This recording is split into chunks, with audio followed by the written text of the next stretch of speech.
भगवान श्री रामानुजाचार्य जी ने कितने अभक्तों को भक्त बना दिया।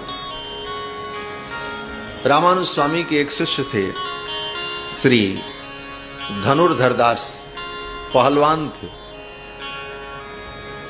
खूब लंबे चौड़े पहलवान, रोज मल्ल करते थे, कुश्ती लड़ते थे, कई कई पहलवानों को अकेले ही पटक देते।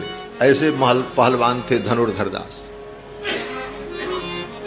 लेकिन एक सुंदर स्त्री में आसक्त थे और इतनी आसक्ति उनकी थी कि वो स्त्री जब चलती थी तो उसके सिर पर स्वयं छाता लगा करके चलते थे कि कहीं धूप पड़ने पर ये कुम्हला न जाए।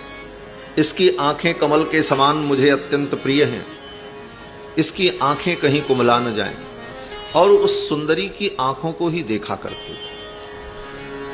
और जब वो चलती थी सुंदरी तो धनुर्धर दास छाता लगा करके उल्टे पांव चलते थे उसके सामने, जिससे उसका चेहरा देखते रहे। ऐसी आसक्ति थी, घोर आसक्ति। रामानुज स्वामी जी ने देखा, रामानुज स्वामी को लगा ये व्यक्ति कितना आसक्त है,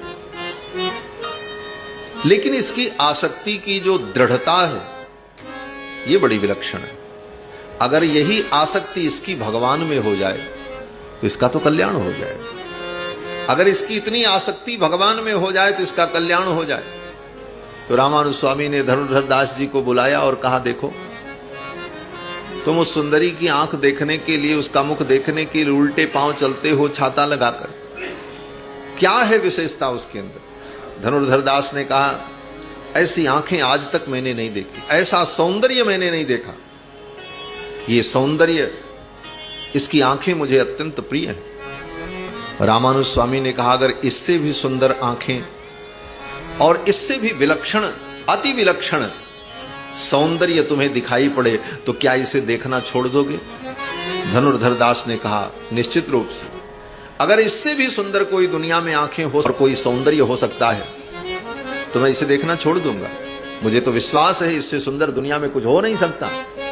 रामानुज स्वामी ने कहा, अच्छा चलो मेरे साथ। रामानुज स्वामी ने धनुर्धर दास का हाथ पकड़ा और लेकर के श्री रंगनाथ भगवान के मंदिर में गए और भगवान श्री रंगनाथ का दर्शन कराया। और धनुर्धर दास ने भगवान रंगनाथ के सौंदर्य को जब देखा, उनके आंखों की सुंदरता को जब देखा, तो धनुर्धर दास उस सुंदरी को भूल गए और भगवान को साष्टांग प्रणाम किया और सदा सदा के लिए भगवान के परम भक्त